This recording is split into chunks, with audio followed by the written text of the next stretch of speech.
going to talk about the hidden side of our psychology. This is an interesting quote to start off today's class.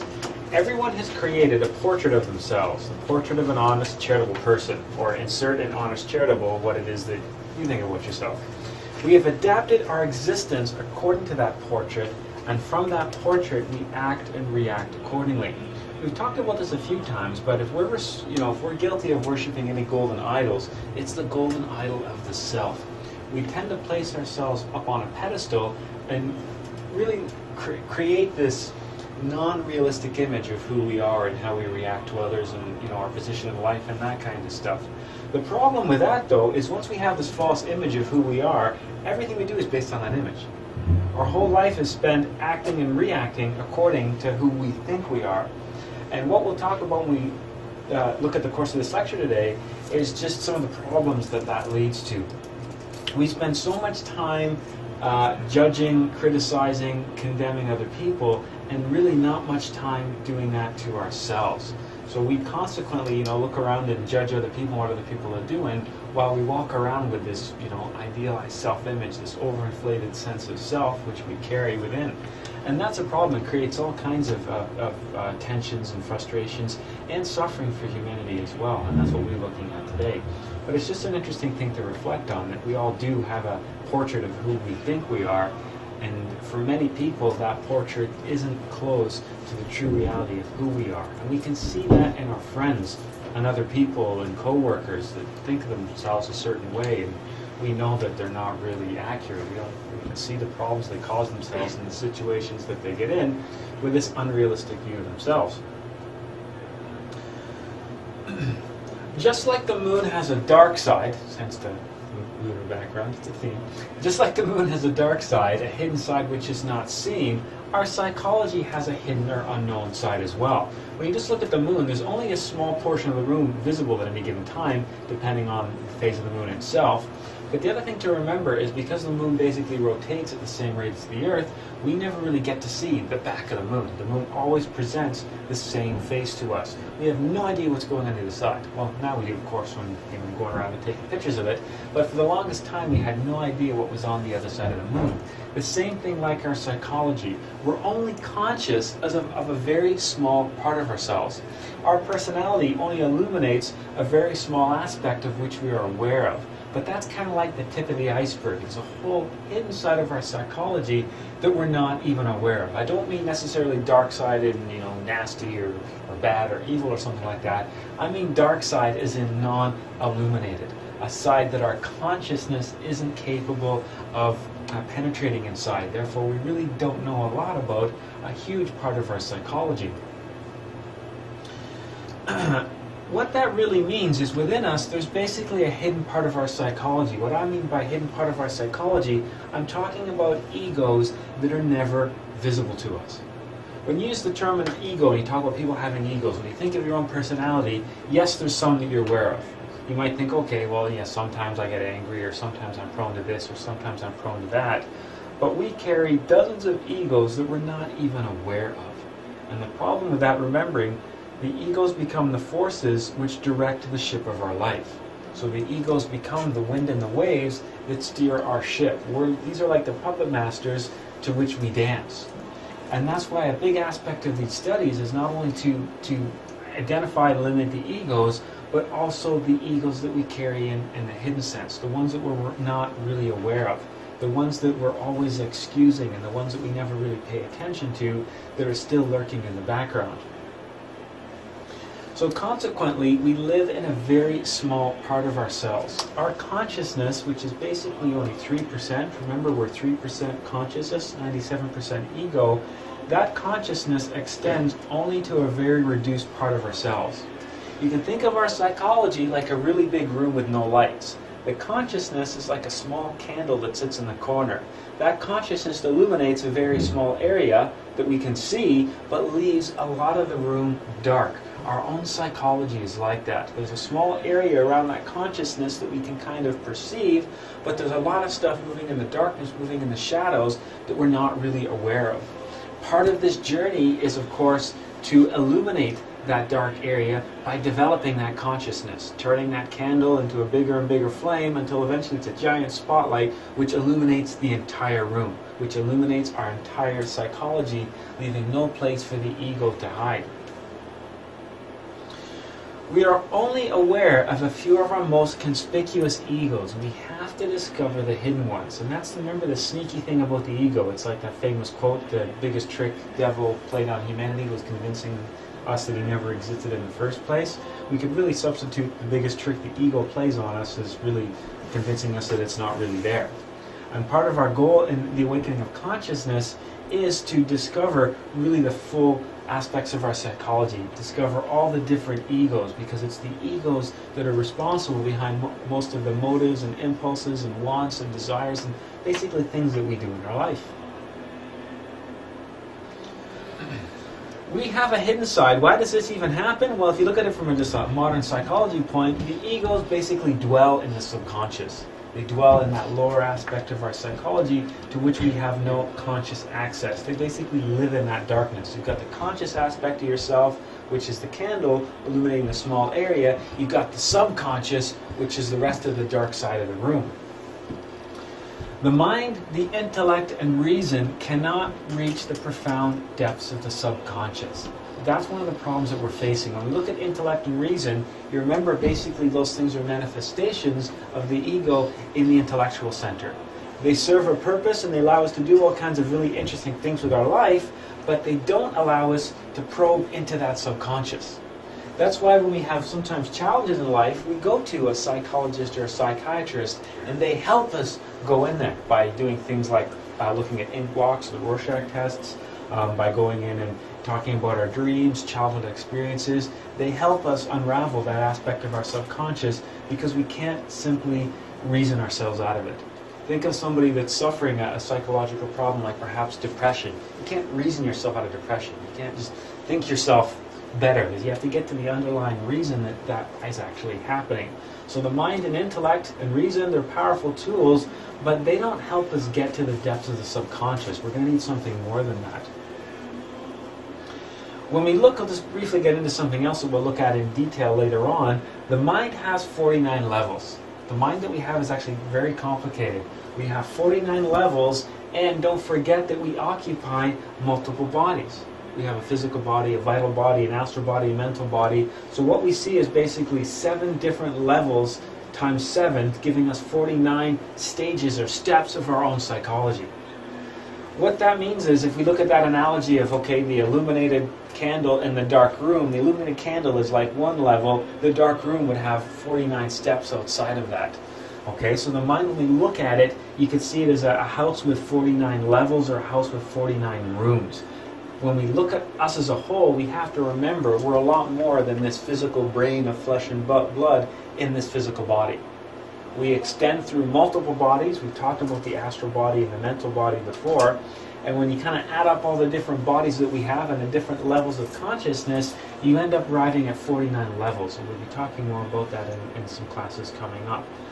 So when we talk about the mind, that's one of the reasons why the ego is so complicated. That's why we have such a big subconscious aspect, is because the mind is not really simple. There's a lot of different levels to it. There's a lot of different rooms. Think of it as walking into a hotel. There's the main lobby, which we can see, but then there's all these other rooms which you have no idea what's going on in. The mind is like that as well. The main lobby that you walk into, that's the conscious part of our mind. All the different rooms that are behind the scenes that you can't see, they're what makes up the subconscious. And just like walking into a hotel, you might see a few people standing around the lobby, there might be a concierge and someone behind the front desk. They would represent the egos that are visible to us. But inside that hotel, you have no idea who's in the rooms and what they're doing and what they're getting up to. You have no idea. You just know that there's a bunch of people in the hotel. You can't see them though.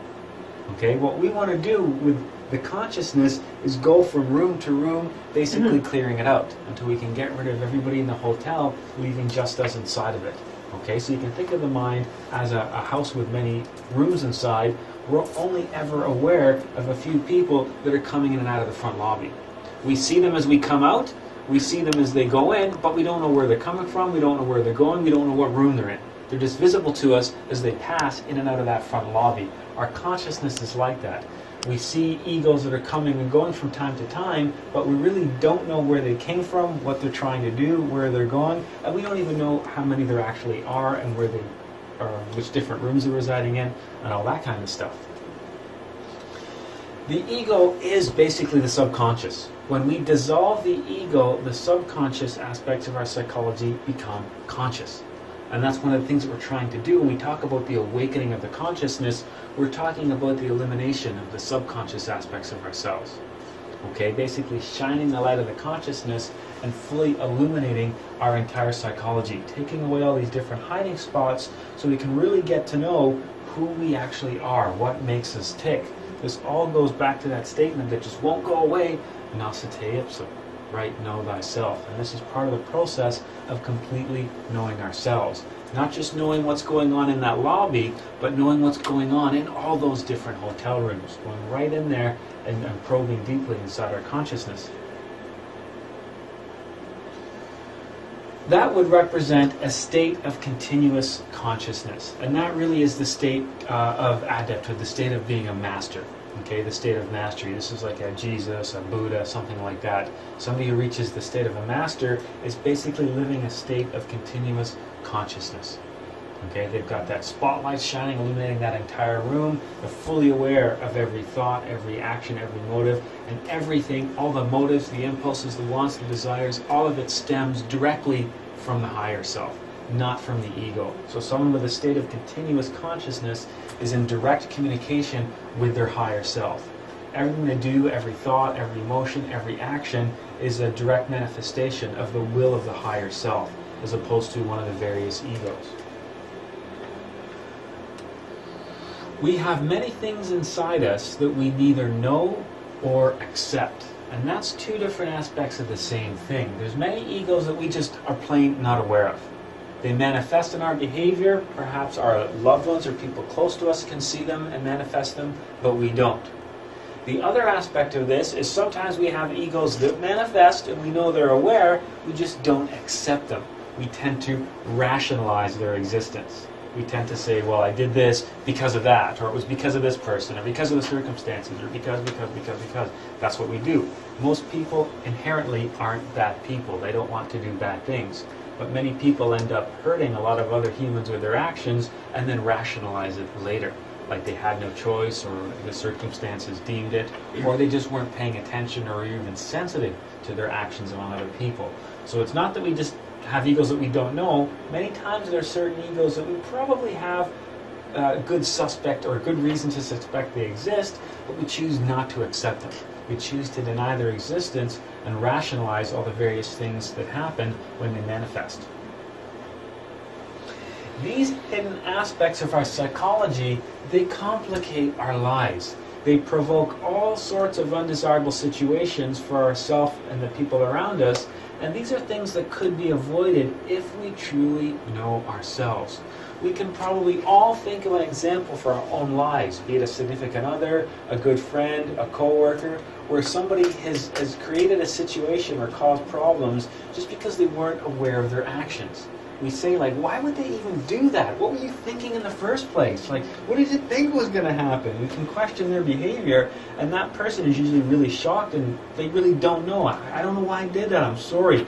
I don't know what came over me. I don't really know what I was thinking. I was having a bad day. I was in a bad mood, etc., etc., etc. At the time, they really didn't know what they were doing. Something came forth within them, caused a certain situation. Maybe they acted a certain way or did something or said something that later on they were shocked or embarrassed to actually discover, something that was plainly obvious to everyone around them, but at the time they weren't able to avoid that situation. Okay, that's because of the manifestations of the ego in the subconscious. We can think of our mind like a city. Just think of your mind like a big city. And just like a city has nice, fancy, upscale areas and bad, degenerated areas where crime and poverty exist, so does our mind have good areas and bad areas. Okay? And that's the thing to remember. We all like to think we're perfect. I mean, I don't know about you people. I know I'm all right, but you people might have problems, but not me. This is all I'm talking about you here, right? We tend to do that all the time. We don't want to acknowledge our dark side. But remember the expression, the road to hell is paved with good intentions. That's because of this, that expression is true. Okay, and I used the horrible example before of talking about Adolf Hitler. In the end, he was trying to create a utopia for his people. He was trying to do something very good, and in the process of doing that, became one of the most atrocious human beings humanity's ever encountered. We have to all remember that there's egos that we have that you could kind of call good. Egos that, you know, want to help people and do charitable things and that kind of stuff. We also have to remember that everything is in balance, so we also carry within us egos that aren't so good. So just like every city has the good parts and the bad parts, our own psychology has good areas and bad areas. Our actions and things that we'll sometimes do will be for compassion and the benefit of other people, but then again, sometimes they'll be selfish and self-interest and all that kind of stuff. So we have to acknowledge that we're not perfect. All of humanity is not perfect. Okay, every human walking on this planet right now is not perfect. We all have our strengths and weaknesses. The problem is we're usually not fully aware of our strengths and weaknesses. And we're usually under the assumption that everybody else has got something wrong with them, but we're kind of okay. And that's that idealized self-imaging. And this is an expression that goes along with that. There is much virtue in the wicked and much wickedness in the virtuous, which is also expressed in the concept of the yin and yang, right? There's a little bit of good in everything that's dark, and there's a little bit of darkness in everything that's good. That's really what we're talking about here. It's the same kind of concept. There's much virtue in the wicked and much wickedness in the virtuous. It's that same kind of a concept. Just like every city has a nice part and a bad part, our psychology is like that as well. We tend to usually play up the really good parts and want to ignore and forget the bad parts, just like any city does with their politics, right? Same kind of idea. We do it with our own psychology. Now, just like if you were driving through a city, you're kind of aware of where we are at any given time. So usually if you're driving through a city, you know where you live, you know your work, you know you're traveling. We should be aware of what parts of our psychological city we're in at any given time. If we have an action or a thought or an emotion or an impulse, what I mean by this statement is, where did it come from? Did it come from that nice, good, upscale area of the city, aka the consciousness, the will of the higher self? Or did it come from that bad, seedy kind of the city, which would represent hidden egos in our psychological depths? Okay, so that's the question we have to ask ourselves. Just like right now you go, okay, we're in South London, it's a pretty nice neighborhood, it's a fairly safe place to be in London. You know, we feel comfortable in this area of the city. When we have an action or a thought or something like that, we have to be aware of, where is that coming from? At what point of our psychological city did that thought originate? Okay, is it basically coming from our consciousness, or is it coming from the ego? And if it's coming from the ego, which ones? Is it coming from the egos that we're kind of aware of, or is it coming from an even deeper level, a more hidden level of our psychology? The hidden side of ourselves is important because this is where we find the origin of our errors. A lot of the things that we do, a lot of the thoughts, actions, and ways that the various egos manifest, we find the origin of that in the hidden side of ourselves. And that's why it's such a tricky thing to really think about. We have this area of our psychology that we can't see, just like there's an area of the moon that we can't see, but a lot of the things that we do, the impulses for our behavior, come from that hidden aspect. And this is something that psychologists know. That's why if you go to see a psychologist, they will ask you questions about your childhood, questions about dreams and thoughts and that kind of stuff, because they know that if they get to start poking around inside the subconscious mind, they can often find the root of things like depression or insomnia or various anxieties and things like that. The root of a lot of our behavior, which includes our intellectual state, our emotional state, and sometimes physical manifestations, can be found in the subconscious. We know that there are some ailments of the physical body, especially gastrointestinal things, that can be related to various thoughts and that kind of stuff.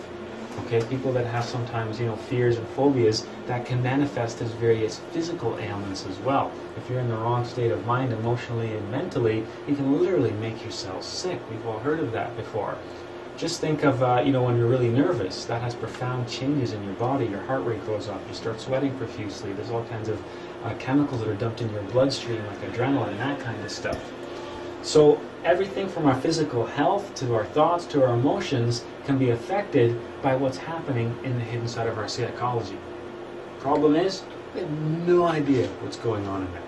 We have no idea what's actually happening in those hidden hotel rooms that we can't really see. We have no idea what the motives and the impulses are. Consequently, these become, the hidden side of ourself becomes some of the reasons why we incorrectly relate not only to ourselves, but also with our fellow man. We find a lot of conflict in the various relationships we have from society as a whole, or humanity as a whole, but also interpersonal relationships, like, significant others, friends and family and co-workers. Some of the reasons why we incorrectly relate to people are found in that hidden aspect of our psychology. We don't even correctly relate to ourselves and fully understand ourselves. How are we then supposed to be able to fully understand other people? If we really have no idea what's going on in our psychology, how are we supposed to understand what's going on in other people's psychology? If we have a totally distorted perspective of who we are, how are we supposed to know who anybody else is? But the problem is we don't do that. We just make all these assumptions and go through life making these assumptions, acting and reacting to the various situations that we find ourselves in. So let's have a look at that concept of the idealized self-image. We have created a portrait of ourselves, a perfect idealized image. We put ourselves on a pedestal and usually don't acknowledge our defects. If we do acknowledge our defects, it's usually to rationalize them. Well, I know I did that, but, I know I got angry, but you did this, or you did that, or this happened, or somebody cut me off in a car, or some circumstance happened that basically means that I have to get angry. Okay, so if we do encounter even people that do things like drink too much alcohol or smoke. I have a close friend that is trying to kick smoking as a habit, and had quit for a very long time, and I caught them smoking again. I'm like, I thought you quit. Yeah, well, my grandfather passed away. Like, okay, I understand that's a difficult thing to do, but once again, that's something that you've rationalized. A part of you had no choice but to do this action because of X. So your smoking was simply a reaction, and I had no choice. It was totally out of my hands. So, we tend to do that from one side of our lives to the other. We do that all the time, like continually, at many points during the day. We put ourselves on that pedestal. We don't acknowledge our defects. We will easily excuse behavior in ourselves that we wouldn't tolerate for a minute in other people. We easily pass away all kinds of things that we do and rationalize, and it was okay because, but we won't tolerate that for a minute from a friend, family, or co-workers. We are all hypocritical and have a tendency to hide our own defects. That's the other thing that we do. We've created this almost sense of camouflage, and we hide a lot of our defects.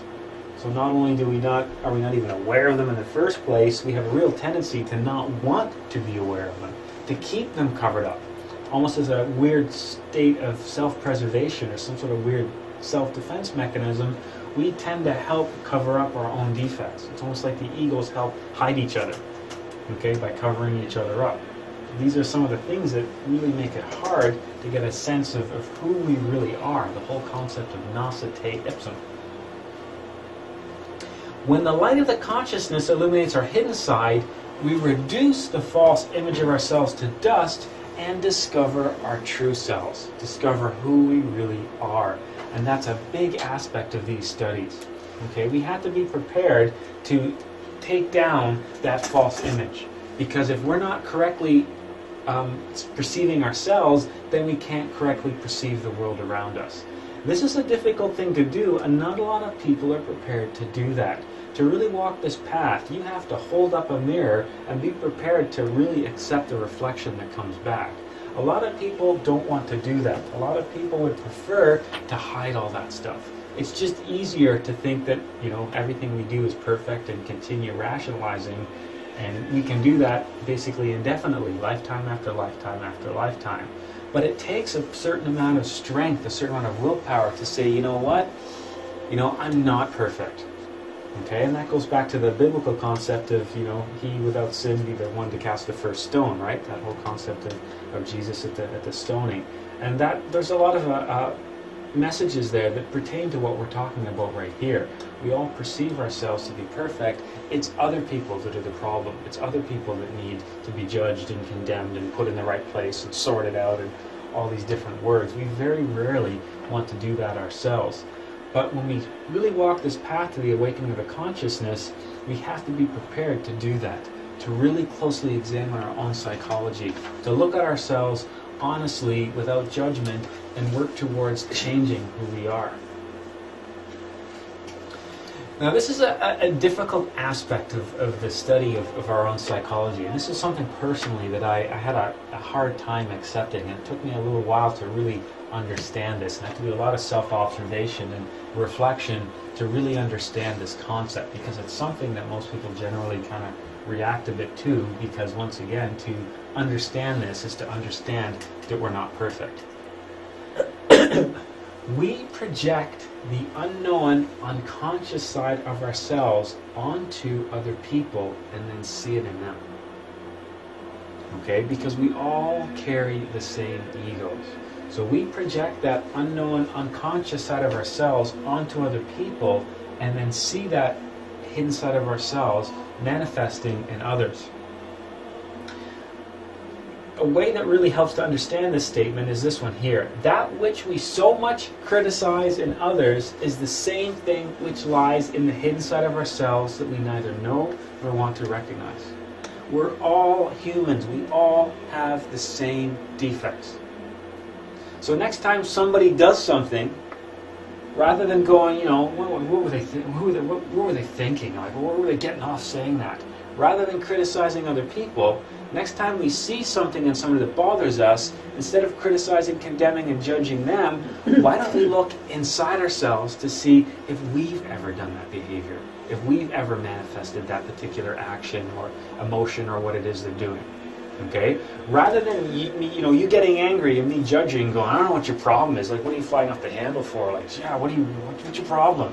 Rather than doing that, wouldn't it be better for me to go, wow, he's really angry. Man, have I ever been really angry? I was angry the other day. Yeah, anger's a really tough ego. It makes you do all kinds of, blah, blah, blah.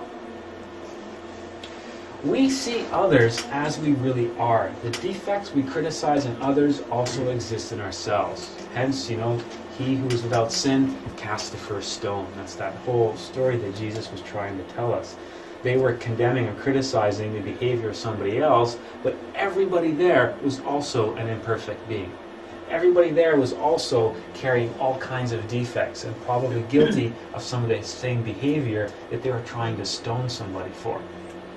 Okay, so when we really look at that simple story of he who is without sin cast the first stone, we're really expanding on that, and we're talking about the exact same concept. There's so many things that we see and react to in other people, but we're all humans. We all carry the same egos. They just manifest in different levels, in different ways, to different degrees, but we all carry the same. Next time you see somebody getting carried away and angry, what, you've never got angry before? There's nothing in life that ever makes you angry, that ever makes you manifest anger? You never lost your temper? Would it then be not more of a beneficial thing, instead of judging and condemning that person because you truly don't know what circumstances they're in and what pressures and life challenges they're under?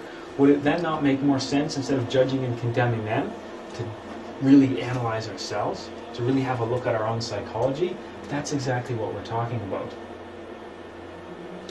We think we're perfect, and we become offended if anyone suggests otherwise.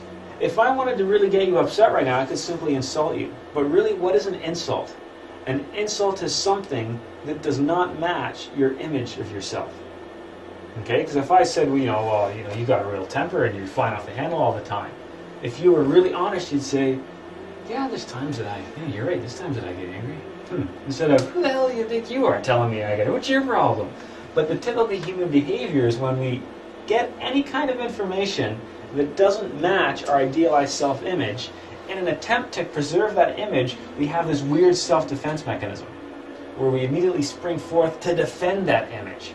And that's one of the ways that we find a lot of tension and conflict existing amongst humanity as a whole race, but also ourselves individually. We like to think we're perfect, and we'll defend that idealized self-image in some cases, to the death, becoming offended if anything or anyone suggests something other than what our model of our psychology is.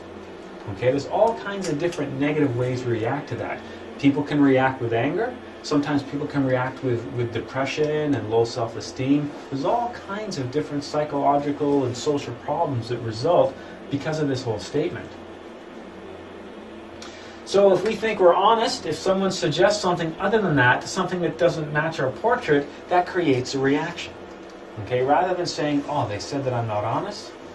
Oh boy, I wonder how I manifested that. I wonder what was the circumstances. I didn't even see that ego. Let me think about what happened again. Rather than internalizing that to discover the source of that, we immediately react. It's not me, it's you. Right? I'm fine. If you're telling me that I'm honest, what's your problem? Who the hell do you think you are? Where do you get off judging me? And that whole train of thought. It doesn't have to be verbally expressed. There's lots of different ways that we can express that situation. We can internalize it, be angry and inside. We don't have to physically, be violent and hit people and that kind of stuff. But nonetheless, somebody says something that we don't agree with, there's going to be a reaction. That reaction is going to then manifest and sustain various egos as we dwell on it, think about it, brood on it, or whatever it is we do, however it is that we handle the manifestation of that particular ego. That which condemns and criticizes others is our own errors. In the end, what is it that's judging and criticizing the fellow man? The egos you carry within. So you're using the non-perfect side of yourself, the non-divine side of yourself, to judge and condemn other people for not being perfect. That doesn't even make any sense, yet we do it all the time. What is it that's judging and condemning and criticizing other people? The errors that we carry within. Because in the end, the consciousness, the divine spark, the soul, that doesn't condemn, that doesn't criticize, that doesn't judge. Okay, think of all the great masters. Think of someone like Jesus and Buddha. They weren't condemning, they weren't criticizing, they weren't judging, they were accepting. They were trying to help humanity. Okay, that which condemns and criticizes behaviors and emotions and words and actions of others is the errors that we carry within ourselves. Okay, the egos that we carry within our own defects. That's what's judging and criticizing other people. And if you really reflect on that for a while, it seems almost absurd or silly, but that's what we all do. It's, the egos in me that are reacting, judging, and criticizing the egos in you. Yes? I'm not quite sure I understand. If we condemn someone who's a murderer, for example, that doesn't mean that it means we have the potential for murdering. Yeah, as a but it doesn't mean we're murderers. No. Right? No. So condemning something that's immoral or inappropriate behavior is not necessarily a projection of something that you've done or feel. Yeah, not necessarily all the time, no. I mean, if we're talking about things like murder and stuff like that, that's like a far extreme. That's one end of the spectrum. Yeah. But moral issues can get dicey, because many times what is it defines morality? It's the zeitgeist of the times, right? So it's the culture and the time period and the place that can define something as moral or not. So how would you, it's got to be a thin line, right? So how do you define when you're projecting and when you're truly saying this is inappropriate behavior on your part? That's where the whole concept of self-observation comes in. That's where we have to separate. If we've got that thought or the impulse, that's where we have to separate what's coming from the ego and what's coming from the consciousness. Because in the end, if you're looking for that moral compass, let's just say, that moral compass isn't going to come from the ego. That true moral compass is the consciousness, is the higher self. And that's why part of the studies is really spending a lot of time with self-observation to learn to separate the difference between those two voices. What is the will of the higher self? When is it the consciousness is speaking, and when is it the ego that's condemning, judging, and that kind of thing? So that's why you're going to be so sick of me talking about self-observation. You're going to get tired of asking me questions and me to go, oh, self-observation. But that's why we spend so much time talking about that. is because we have questions like that. Well, what is the right course of action? What am I supposed to do here? You know, how are you supposed to judge? And the answer to all of that is really working towards eliminating the ego and developing that consciousness. Because in the end, it's the consciousness that's going to then be able to manifest. And it's the consciousness that we then can use for guidance, and it's the consciousness we can use for the moral compass and use to steer the ship of our life.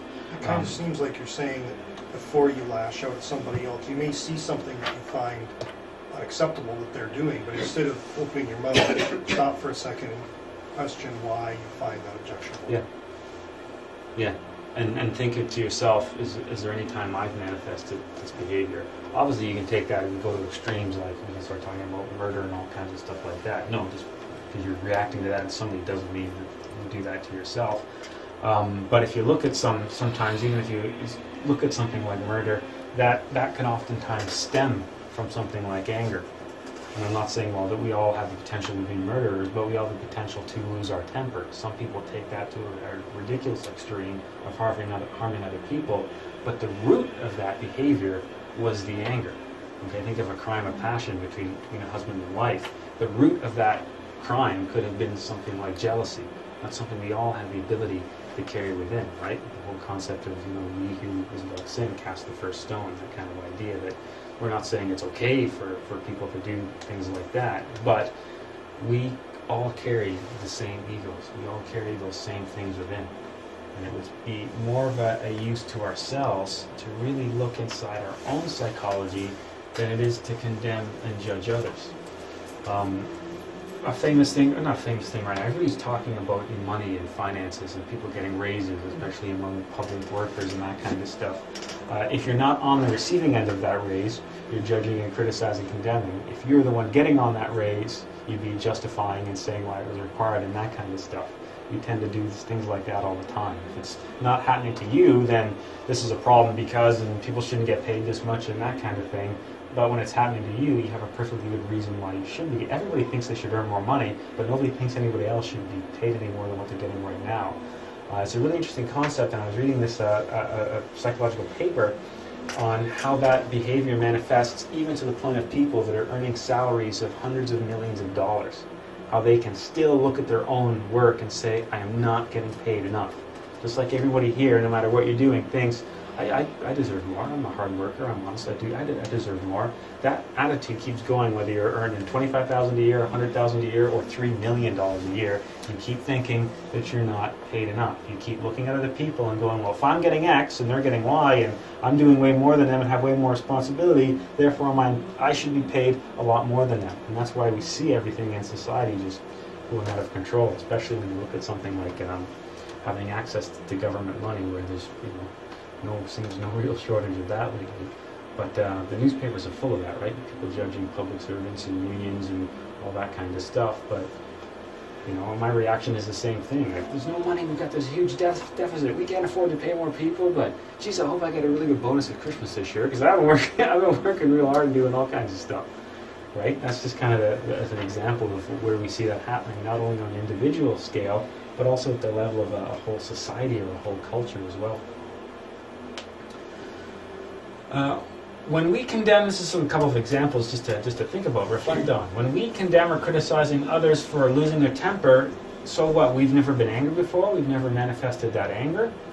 When we condemn other people or criticize other people or confront other people for lying, what? We've never altered the truth in any way whatsoever. When we talk about people being full of themselves, oh, that person's got such an ego, they're always talking high about themselves, they're always full of themselves. What, we've never been proud of anything we've done? We've never been excited about an accomplishment and wanted to share it with other people? Remember, this is something else, what was I reading the other day?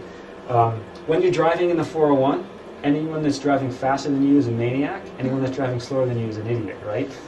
That's the way we always look at it. Somebody's driving faster, look at the maniac, is crazy. Somebody drives, what's the problem with this idiot that won't get out of the road? That's just what we do, right? We look at ourselves as the perfect scale and use that to measure everything else. The problem being is we are not perfect. That is not the scale to hold the rest of humanity towards. And there's another example of that right there. So, when something good happens to us, we want to tell everyone that we know we're really happy about our accomplishments. But when somebody else does that to us, it's like, will you just shut up already? Yeah, we've heard it. Yeah. We all know what you did. Oh, you're so special. Driving, that's where it's coming. Driving erratically. We've never made any driving errors. You know, we talk about people, you know, going through the red light or cutting us off. So what? We've never been distracted for a second and did something silly on the road? Of course not. We may have, but we had a perfectly good reason for doing it at the time. I'm like, oh, these are the crazy people going around everywhere. Drinking in excess. Sometimes we can criticize people for drinking too much and, you know, imbibing in alcohol and libations.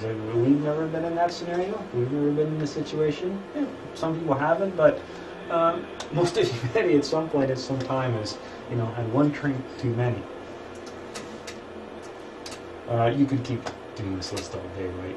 That's the general idea. Instead of, you know, looking at all these things in other people, using other people as a mirror in which to measure ourselves. Okay, not necessarily like we used to state it, talked about the extreme murdering somebody, not saying because we react to a murderer, therefore we're a murderer ourselves, but when we see actions in other people, use that almost like a lens in which to measure ourselves and say, well, how is it that I've ever done this? Because you know that person that drives you nuts at work, or that person or that friend or that coworker, that person that just annoys you, perhaps Or it's the person you live with? or the person you live with, yeah, the person that annoys you, the person that drives you crazy the most. Don't forget that you are somebody else's, right? And that's an important thing to remember. We all have somebody in our life that just kind of rubs us the wrong way. It could be a neighbor, it could be a coworker, it could be the friend of a friend, it could be someone married to a family member, it could be somebody in our own family. There's someone that just drives us crazy. We always have to remember that we are that for somebody else. So instead of judging that person all the time or criticizing that person, using them to discover things within ourselves. And that's a story I don't know if I mentioned before, a famous story of Master Samael. In his town, there was this person that everybody disliked. He's kind of a really loudmouth, annoying person. Every day, he'd go and have coffee with him. Every morning, he'd get up and go see this guy and, you know, spend some time talking to him. And people used to say, "How can you stand that guy?" And he used to say, "It's perfect. All this time I spend with him, you wouldn't believe what I've learned about myself." Just using that man's manifestations to find things within himself as he reacted to all these various behaviors of this other gentleman. He could then use that as a mirror to look inside his own psychology. It's like we can't look inside our own psychology directly, but we can use other people like mirrors to see what we are. That's basically what we're talking about with this. I have a story that speaks to that as well. Sure. It's the story of, excuse me for my voice, it's the story of a psychologist or a psychiatrist who's working in a psychiatric ward of a hospital. And he had 100 patients. And within 6 months, the psychiatric ward had to be closed because the 100 patients he had were all cured. And so they asked the psychiatrist, how on earth did you cure everyone in such a short period of time? And he said, I dealt with each patient, the issues of each patient. I sought to see what that patient was reflecting in myself. I healed what that patient was reflecting back to me in myself, and immediately healed them. And he did that for each one, and each one was healed and cured. Well, hey, it's like Gandhi, be the change you want to see in the world, right? So that speaks to what you're saying, and very powerfully to the point that N-topan, the alchemical formula, all is one. Mm-hmm. So in fact, as we perceive ourselves to be separate entities, in fact, this is all a grand illusion, for we are all one. We're all the sons and daughters of the Creator, of God. Yeah. Yeah, that's good. I like that. Absolutely. Absolutely. And in the end, yeah, all this behavior that we exhibit is the same that everybody else exhibits. We all carry the same egos. We're all imperfect beings. I like that story. That's good. When we know the hidden side of ourselves, when we know our own errors, we then see our fellow man correctly without projecting our own defects onto them. Okay, when we really get to know who we are, when we're able to know that hidden side of ourselves, then we're actually able to see our fellow man correctly. We're not able, or we're in a state of consciousness where we no longer react to other people. Remember, a large portion of our life is spent reacting to other people. and other people bring out all kinds of types of thoughts and emotions and manifestations of various sorts within ourselves. When we're able to correctly relate to ourselves, then we're able to correctly relate to other people. When we're basically able to illuminate the hidden side of our psychology, when we see ourselves in the correct light, then we see other people in the correct light, which once again goes to the story you were just talking about, working with yourself and then seeing changes manifesting in other people. So, for example, if I have really studied anger, if I have worked towards eliminating the ego of anger within myself, if I have observed, comprehended, and eliminated anger within myself, if I'm aware of its existence, if I know how it's caused, if I understand the effects it has, then I will understand the manifestation of anger when I see it in others. If I truly comprehend anger within myself, I no longer react to anger in you. Okay? Because normally we see people getting angry. There's a reaction there. You know, who does that person think they are? How dare you say that to me? We have a reaction, and then they react, and we react, and situations escalate. This is one of the things that allows us to basically not identify with somebody else's manifestations of ego. If we truly comprehend an ego, we no longer react to that manifestation of ego in other people. I've told you this story before, probably, of Buddha meditating under the tree. Buddha's sitting there meditating. Somebody walks by and starts insulting him, making fun of him. You look like an idiot sitting there under that tree. Why don't you, get a real job, sit around meditating all day?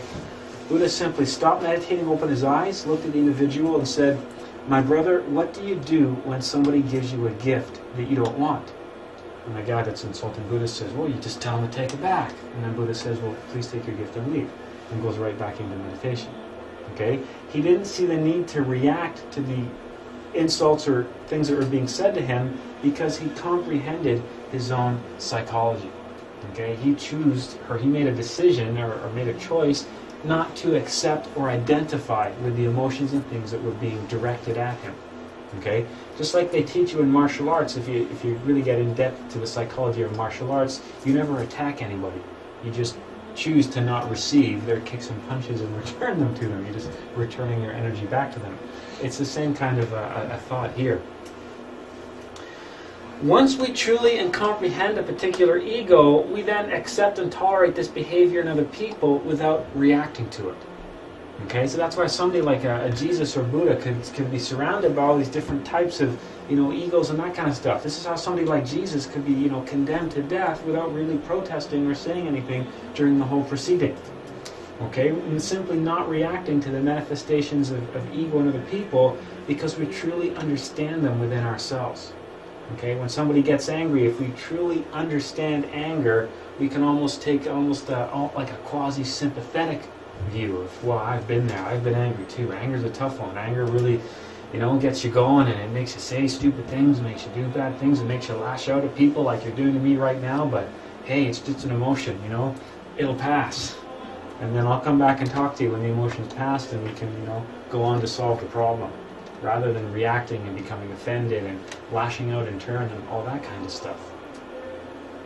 And this is an important concept because here's a quote: "One must receive with gladness the unpleasant manifestations of others." This is a quote from Master Samael, but all the world's religions have various forms of this quote. The famous biblical one is, "Do unto others as you would have them do unto you," or if your neighbor, smites you on one cheek, turn and offer him the other. It's basically the same kind of concept. The idea that how do we, love our fellow man unconditionally when people do all kinds of horrible things? Okay, how is I'm supposed to turn the other cheek or do unto others? How is it even supposed to do that? Because, if somebody's doing something horrible to me, then I'm going to do something horrible back. That seems to be the general consensus of society.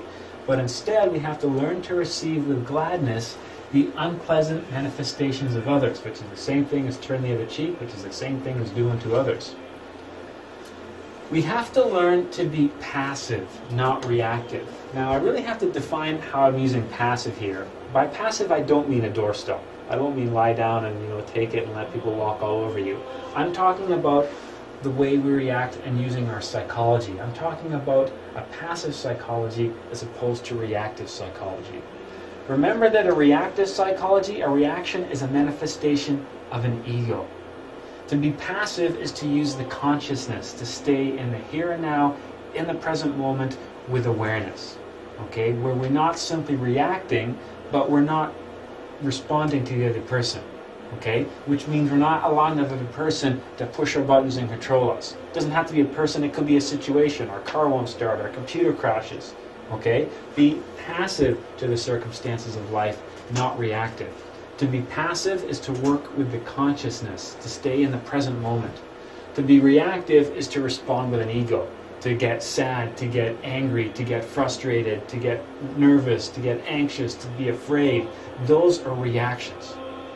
Okay? In order to receive with gladness, turn the other cheek, we have to learn how to activate that aspect of our psychology.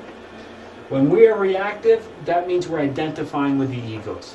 If you say something which offends me and I react with anger, I've identified with an ego. I've allowed that ego to manifest, and then perhaps it's making me say things, making me do things, whatever. When we react to something, when we identify with an ego, we feed and we strengthen that ego. Yes? Sometimes we can like handle situation alive, like you said last week. Mm-hmm. And then when you are dreaming, you have all of these just like dancing because it's free to feel whatever that you. Yes.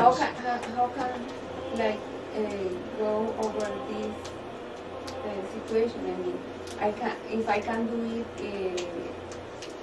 If I can tolerate something from someone, but I don't want to keep it because if I'm dreaming about the same thing during the night, or with this ego playing up during the night, that means that something. I mean, how is the way or the step to go over this? You're not going to like the answer. Self-observation. Yeah, it really is learning to understand the reactions in ourselves. Before, look, it's not a case of having a situation where somebody does something to us that bothers us. It's not a case of, well, how do I accept that person or how do I accept that behavior? It's a case of changing yourself. And you can't, change anything in your dreams without changing anything in your waking life. So let's say somebody did something to me, or is doing something to me, and it bothers me, and it's perhaps making me angry, or it's causing me problems, and it's constantly on my mind, and I'm thinking about it at night. It's not how do we accept it or how do we deal with them. It's how do we deal with ourselves. Okay, we look at why am I reacting to that situation. If somebody's being angry, or and their anger is making me upset. It's not how do I deal with them or how do I accept them. It's what do I know about anger within myself? How have I ever manifested this? How they're making me feel. At some point, I've made somebody else feel. What is it within me that causes me to react to this? Then maybe the question is how can I comprehend the ego? How? I mean, I know at the beginning you say. You just see what are you feeling, how can I react, and then that is just the identification, yeah? Yes. And then the next step is just to comprehend the ego, and then how is the process to... Well, comprehension, we say, okay, first step is identifying. Yeah. It's saying, okay, anger, I'm feeling angry right now. The comprehension is the questioning process. Why am I feeling angry? Exactly what is it? Let's say you insult me, and I feel like you say something about my shirt, and I feel that, or maybe that a bit embarrassment of, oh no, they don't like my shirt, and then I'm like, who the hell is she to judge what I'm wearing? Where did that come from? Why am I reacting to somebody else? What is it about my shirt that's upsetting me? Well, I like to think that I'm a snappy dresser. I'm perfect. It goes once again to that concept of a pedestal. I think I'm perfect. You insult my shirt, that's telling me that you think that I did something bad. And that means that I'm not perfect, so now I'm angry because you're trying to tell me I'm not perfect. It's getting to the root of our psychology, and it begins by asking questions. Questioning yourself, why am I feeling? I'm feeling angry, that's the identification, but why? Because that person doesn't like my shirt? Because that other driver cut me off? So what? Maybe they got a call from the hospital. Maybe their wife's giving birth. Maybe I should pull over and let them pass. I don't know. Why is it always we assume the worst of people? It's just questioning that whole process, and doing that allows you to arrive at revelations about yourself. And that's the problem. I can't tell you all that stuff. You have to discover that for yourself. Remember my silly story of standing in Walmart and watching the old lady pay with the change. My reaction is, oh, I'm going to be late for, I can't believe. Why? Why am I doing this? Because who am I? So I'm going to be 2 minutes late for work. So what? That, I should be looking at her with compassion. She's paying a change because maybe that's all she has. And I have the luxury to, pay with lots of bills in my pocket. Why am I reacting? Why am I identifying with that negative emotion? Look at all these people in the line. Everybody's, directing all this negative energy at that poor woman. That's karmic. That's negative energy that you're directing out in the universe. It's going to come back to you at some point. It's just questioning that psychology, and you have to arrive at your own conclusions. And for me that day with the lady at Walmart, it was, I reacted like that because I think I'm better than her. Because I think I'm more important, because she is making me late, and I have places to go because I am very important. And then you realize, who am I? Who am I? And I'm a grain of sand on a beach. I'm a drop from a big ocean. I'm just like everybody else. I'm no more important than she is, and for all I know, she's going to go on to do something more important and significant to the whole of humanity than maybe I ever will. Okay, how do you know that you're not more important than the ant you just stepped on in the greatest scheme of things? We don't. We just all like to think that we do.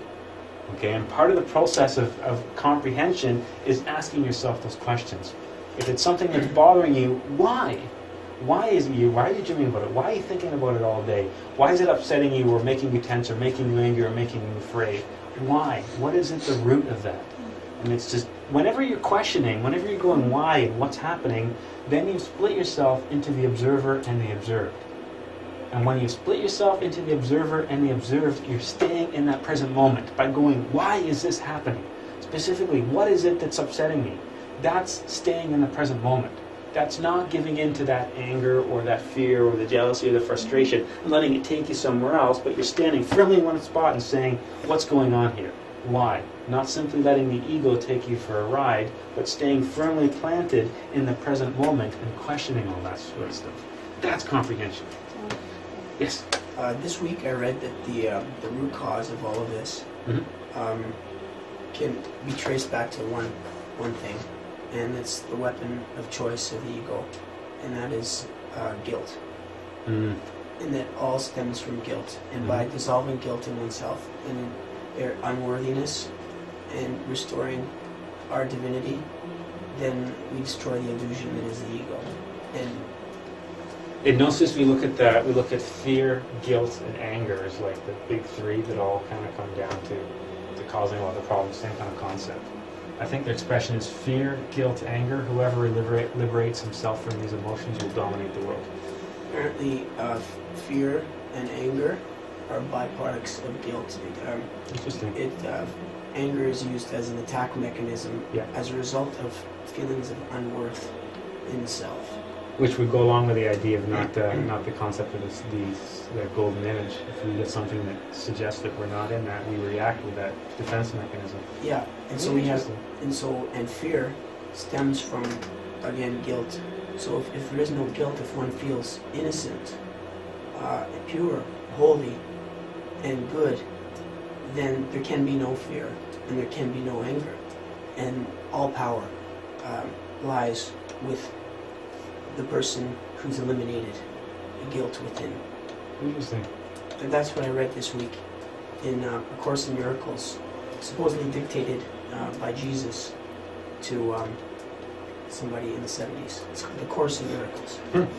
Interesting. I think we have a class at some point coming up called Difficult Egos, and we look at some of those because when you do, and that's why you've got to do this for yourself, when you do self-observation, when you start getting to the roots, you start discovering you come back to an awful lot of the same roots over and over again. Like that, when I talked about, for me personally, coming back to the idea of, I'm way more important than everyone else, there's a lot of situations I found myself in where I really started peeling back the layers of that onion and going, oh, there it is again. Me thinking that I'm better than everybody else. That was responsible for that anger, or that frustration, or that pride, or whatever. And that's, getting down to the real roots of things. And the further you go in your psychology, the more you get down until you get to a single point, which is the origin of all egos. And that's the one that you really want to get rid of. Reactive is identifying with the egos. And how is it that we can tolerate the unpleasant actions of others if we do not know our own unpleasant manifestations? Okay, how can I turn the other cheek when someone's being angry to me if I don't truly understand the manifestation of anger within myself? When I truly understand the manifestation within myself, then I can not react to that behavior in other people. Doesn't mean I have to, roll over and take it and get stomped on, but it means I don't have to identify with it. I don't have to react to it. And any time that we're not reacting, we always have a fork in the road available to us. The ego wants to take us left, and if we react, we always go left. But if we can remain in the present moment, if we can work with that consciousness, that divine spark, there's a fork in the road. The ego wants to take us left, but now we have another route, the route of the consciousness, which is right, okay, as opposed to the left side. Remember that the egos are dissolved through rigorous comprehension, which is why you're going to get sick of saying it, self-observation, self-observation, self-observation, self-observation. Okay, I'm going to say that dozens of times each class. That's why we spend so much time talking about that technique. That's why it's pretty much cropped up in every class, and why a lot of the questions, the answer is self-observation. Because it goes back to, remember that phrase that hung above all the temples in Greeks, Gnosis ipsum, know thyself. I can't tell you about yourself. Nobody can tell you about yourself. You can't read a book about yourself. You have to write that book yourself by working with self-observation, okay, through rigorous comprehension, through questioning. Remember that we have, because of our whole lives, we've been building patterns of behavior. We're mechanical. We're creatures of habit. We have patterns in the chairs that we like to sit in rooms, but we also have patterns in our emotions and our thoughts and various aspects of our psychology. We have to question those patterns and ask why. Why do I always, somebody insults me, I get angry? Why? Or somebody insults me, you may not get angry, you may become self-conscious. Or somebody insults me, or you may become embarrassed. Like, we all have our own reactions, but why do we have them? Because they've been there for a long time, and it doesn't necessarily mean that because we've always done that, it's right or correct. To comprehend truly, we have to analyze all our subconscious motives, the actions and reaction of the ego, both externally and internally. Find the hidden impulses and causes. This is how we comprehend the ego in all levels of the mind. And I'm using the analogy, the mind is like an onion. An onion with 49 skins you could peel off. Sometimes you think it's one way, you're in the lineup at Walmart and you react with anger. Okay, why? Peel off a layer of the onion. Well, because I'm being, late for work, because I have places to go, and then you just keep peeling back the layers until you get to the root cause of some of your behaviors. Same thing with things like fear or whatever particular challenges that you have in your life. You have to keep peeling everything back until you get to the root. And that's when you're going to start to see changes in your psychology. Remember, it's not good enough to go, yeah, I know I'm angry right now. This person's holding me up in the line. Yeah, I know I'm angry. I probably shouldn't be. No, why? Why are you angry in the first place? What is it that reacted in you? Where does that reaction come from? Why is the anger generated? You've got to ask yourself those questions. Examples of some hidden impulses. Envy. Envy is a strange one. That's the source of the fuel which drives our materialistic society. We all want more stuff. Why? Because I have to have better stuff than you. Why? Because I'm better than you. Because my golden idol of myself says I am. And if I'm better than you, I have to have more things, make more money, have a nicer car, have a more attractive partner, have better children, have a better lawn. And it goes and goes and goes, right? The whole concept of keeping up with the Joneses. The result of that is us trying to measure ourselves against other people. Okay, we have that idealized self-image, and I'm better than you, and you better not do anything that suggests you're better than me, because that doesn't agree with my model, because now I'm going to have to do something to correct that. So you get a better car, oh, you got a better car than me, damn, I'm going to have to get a new car now, because I can't have you having a better car than me, because that might mean you're not, or I'm not better than you, and you do silly things like that at a subconscious level. And it's kind of, funny that the stories I'm telling, it's kind of almost comical to listen to them, but that's what we do. That's what a lot of society does. People working so much overtime that they neglect their families and their children and cause marital problems to get what? More stuff. More cars, more hobby things, more stuff in our house. None of it we can take with us when we go. And it's all a big illusion and distraction. So envy is a really strange one to study. Self-importance. Self-importance you can often trace back to anger, impatience, pride, frustration, jealousy, all that kind of stuff. Okay, so these are examples of impulses that aren't visible straight away. You know, we see somebody, our neighbor pulls in with a nice new car, we feel that jealousy or that frustration or that displeasure. Why? Where does that come from? And these are really interesting ones because these are some of the ones you keep coming back to. And then that was interesting talking about the guilt. So you can even work that into here, right? Looking at the guilt as being the root of a lot of things too. That's what I mean by comprehension. That's what I mean by self-observation. Not seeing these and going, yeah, that makes sense, but finding it yourself and going, okay, I see it. I see that I was doing that because of self-importance or because of guilt or because of fear. We have to remember that life is an extraordinary psychological gymnasium. We're put here for a purpose. Everything that happens to us, every person we run into, every obstacle, every hurdle in our life is there for us to learn something about ourselves.